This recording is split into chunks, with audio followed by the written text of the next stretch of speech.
Hi there. So we are going to be talking about mental availability, and we are going to begin with a very quick demonstration of exactly what mental availability is. Now, you're going to have to forgive me. I'm not a tech wizard, and I've been asked to deal with some tech, so wish me luck. 1 second while I put the iPad up. Now, in order to do this, what we're going to need to do is we are going to need a volunteer, and I've already commandeered a man for the job. Russell. Ladies and gentlemen, Russell.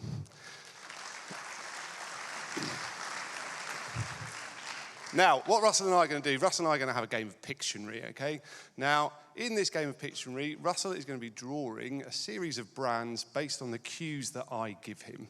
And you guys are going to be guessing what those brands are. Now, Russell, the job for this one is that it is Pictionary, but I'm going to give you a little bit of leeway. I'm going to allow you to write words should you need to, but those words cannot be the brand name specifically, okay? I did warn you we were going to have some tech issues, didn't he?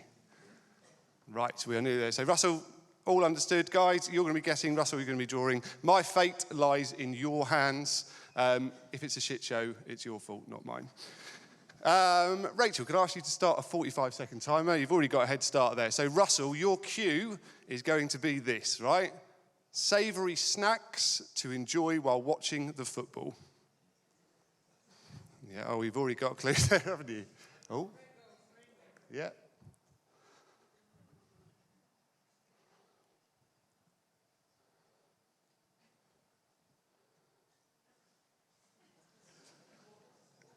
Walkers.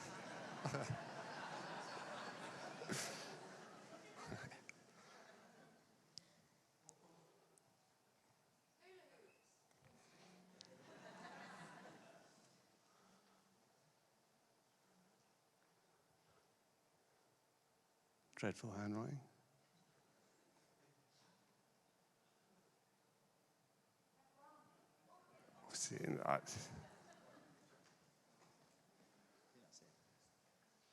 That's it. End of. Right, no more ideas. Right, okay, cool.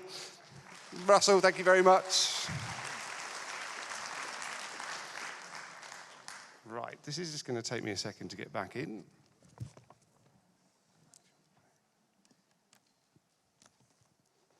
Just while we're waiting for this to come up, I'm going to ask one question. You raise your hand if you measure mental availability at all. Really? Right, okay. And can you raise your hand if you measure anything else on a regular basis as far as any kind of branding? Very interesting, okay. If you didn't see that, very, very few of you actually measuring mental availability in any way, shape or form. And what Russell did was he gave us a brilliant demonstration of exactly what mental availability is, okay?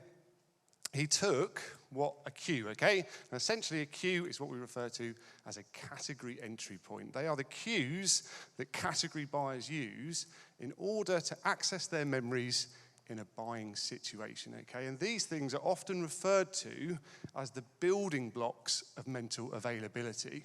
So we gave Russell the cue, savoury snacks to enjoy while watching the football. And he told us all the brands that he has mental availability for. And he also gave us a really nice demonstration of distinctive brand assets. He showed us things like a Pringles tin or a Doritos shape that he links all of those brands to. And that is mental availability. It describes a brand's propensity to be thought of in a buying situation. And this stuff is absolute gold dust, right? I could have picked from any number of different pieces of evidence to tell you just how valuable this stuff is. But I've opted for this piece of work. It's by Robert Britton and Peter Field. And they looked at the Australian Ad Council's data bank. They took all of the case studies and they split them into 3 groups depending on the level of mental availability that they managed to shift from not very much to a lot. And we're going to look at each of these groups and see what proportion of these case studies managed to shift these really important KPIs by a significant amount. First group, not exactly setting the world alight, but not without success. Increase mental availability a bit more, we start to see some significant gains. If you can shift mental availability by a significant amount, that's when things really start to kick off, right? 54% of those studies reporting short-term sales gains, 36% looking at new customer acquisition, 37% reporting brand profit growth. As I say, this stuff is absolute gold dust.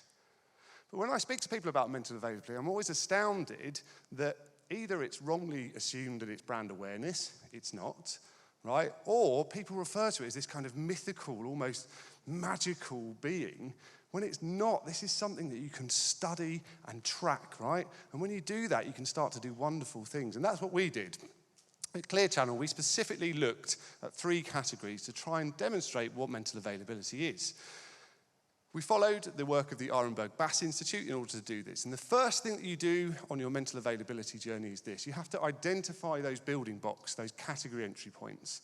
And we do that with a survey of 1,000 category buyers, and we ask them what the Bass Institute call the W's, a series of questions that allow you to understand motivation behind category entry. And you can see some examples here that we had from the streaming services, right? Things like something to entertain the kids, something to relieve commuter boredom. And the first thing to recognize is that category buyers will link to a different number of category entry points. Once you've established your category entry points, then you can start to understand mental availability. And you do another survey. You survey another 1,000 category buyers. You present them with these category entry points, and you ask them which brands come to mind, which they associate with each category entry point. And it's this stuff that you can study, and it's this stuff that is incredibly interesting, right? And you can look at some key metrics. Again, in line with the Bass Institute, you can look at things like this. You can look at network size, right? The larger your network size, the more chances you have for brand growth. Okay, here are the results that we found. If you're over on the left, then it's all about refreshing these links, maybe targeting key competitors. If you're over on this side of it, it's about building wider, fresher networks, maybe targeting poorly performing CPs. If there's a CP you've not spoken about in a while, revisiting that category entry point. We can also look at something called mental penetration. This asks the question, how many people associate me with at least one category entry point? How many people have at least one reason to buy me? If you're over on the left here, again, refreshing these links, targeting competitors, but also cross-checking in with sales penetration, right? If your mental penetration is really, really high, but your sales penetration is lower than that, it means that people are thinking of you, but they're not buying you. So you've got an issue with convergence. If you're over on this side, you need to increase the reach of your marketing activities to reach more category buyers and maybe adapt your offering so that people can relate you to more category entry points. Final metric that we can look at is called mental market share, right? This says, of all of the brand mentions to all of the category entry points, what proportion of those are mine? Again, this side, all about refreshing, all about targeting competitors, also cross-checking in with market share. If you're over on this side and you're spending a lot of money on advertising and you're not making gains, then you need to start to think about whether your messages are well branded, because it could well be that people are seeing your message, but they're not actually linking your brand to that category entry point. If you are spending a lot of money and your messages are well branded, then it might be time to rethink your media mix. Now, once you've made all these insights, you can start to make some really clever decisions. And I think that you end up here, right? You end up thinking, well, I need to increase my network size or more penetration, increase mental market share. And you're going to do that in one of two ways. You're either going to look at a specific brand and say, right, I'm going to target these category entry points that this brand is doing particularly well at. Or you're going to be broader than that. You can say, look, I want to attach myself to this category entry point, and that means going after arguably everybody in that category. And when you look at media in this way, it's amazing. You see these fights breaking out all over the place, right? I've seen a few that I particularly enjoyed that we're monitoring at the moment. Category entry point, biscuits to enjoy while taking a break. Kit Kat, clearly fed up with Twix's dominance. Twix fed up Kit Kat, fed up with Twix. Anyway, someone's fed up. And arguably they're taking the fight, brand on brand. Another example here, this time we're talking about a brand taking on a whole category. Guinness, traditionally a winter drink, now trying to align themselves to a drink that can be enjoyed, a refreshing pint on a hot day. Going to be up against some really stiff competition there from all of those lagers and ciders. Now, once you've identified your fight, it's time to get in the ring and actually have a bit of a dust-up. And the way I think these fights go is something like this, okay? You've got mental penetration for our brand. We're going to imagine we're Prime Video, and we want to increase our mental penetration for something to entertain the kids. So we're going to start to throw our best right hook, okay? We're going to deliver a message that says, please link my brand to this category entry point, and this is what is going to happen, okay? As Byron Sharp says, if a brand's advertising reinforces or builds the memory structures that make the brand more likely to come to mind in a buying situation, then it nudges their propensity to buy the brand. This is the sales effect. And that's exactly what's going to happen. You're going to start to increase your mental availability. These other guys are going to take a hit, and their mental availability is going to start to decay. But there's a problem, right? You can't run around punching people in the face and think you're going to get away with it. These people are going to be up on their feet in no time, right? And this is what's going to happen, as Byron Sharp continues to say, most sales won't even show up, because before the consumer even buys from the category, he or she will be hit with a competitor advertising message that nullifies the effects of the advertising exposure. And that's exactly what's going to happen, right? Those punches are going to come thick and fast from every single direction. And you're going to start to see an increase in those competitors' mental availability, and yours is going to start to take a hit. Now, when you look at media in this way, I always think it's difficult to see how you could ever imagine winning these fights. But that is what I love about media. That is what I love about media planning. Because this is not a fair fight. This is not Queensberry rules boxing.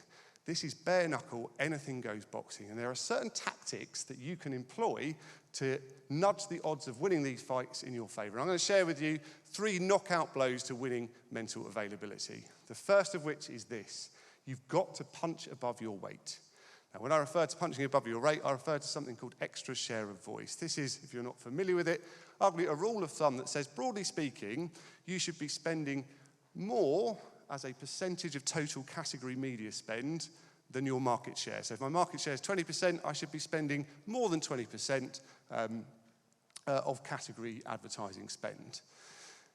If you can do that, if you can punch above your weight, you'll see gains in mental availability. Another example here from the Australian Ad Council. All of those case studies divided into 4 groups, right, based on the average extra share of voice. There are blue dots from around -9 up to about 9. What we're looking at now is the percentage of these groups that said that they managed to shift mental availability by a significant amount. And there's a clear correlation. More extra share of voice means more mental market share. Next thing, look for the weak spots. And when I'm talking about weak spots, I'm talking about targeting light category buyers. This is a buyer distribution curve for Walker's Crisps, but they look pretty much the same for any kind of category and brand that you can think of. And what you don't want to do, if you're a competitor to Walker's, is pick a fight with these people, right? Heavy category buyers. One of the best ways to enforce mental availability is through product use and product purchase. And these people are doing it all the time. They know how to take a punch. The ones that you want to start a fight with are these, light category buyers. They are not reinforcing mental availability through purchase and use. They've got weak jaws and they're easy to take on. Final knockout blow is all about planting your feet, right? A decent punch starts by anchoring yourself to the canvas, right? And the same is true of advertising. As Jenny Romaniak from the Bass Institute tells us, if a communication piece has a well-branded message, it should increase the link between the brand and the attributes that represent that message. Okay, you've got to anchor back to brand. But I often think, and I work in a poster industry, if you're designing, you should almost start to think about designing stuff, particularly when there's short attention times, with the idea that what would happen if I completely removed my brand name? So look at this advert for Twix, right? The use of distinctive assets is brilliant. Even if you were to remove that name, which of course you wouldn't, this is still unmistakably Twix. And I'm delighted to say in Q1 of next year, we'll be launching a whole new piece of work that talks specifically about how to use distinctive brand assets in out of home. And if you haven't got distinctive brand assets, how to start to build them. So that has been a whistle-stop tour of Want to Take This Outside. If you're interested in learning more about mental availability, if you follow that link, you'll go through to our website and you'll see the full extent of this content. There's 45 minutes worth of videos on there that will tell you everything that you need to know about starting to plan for mental availability. Thanks very much.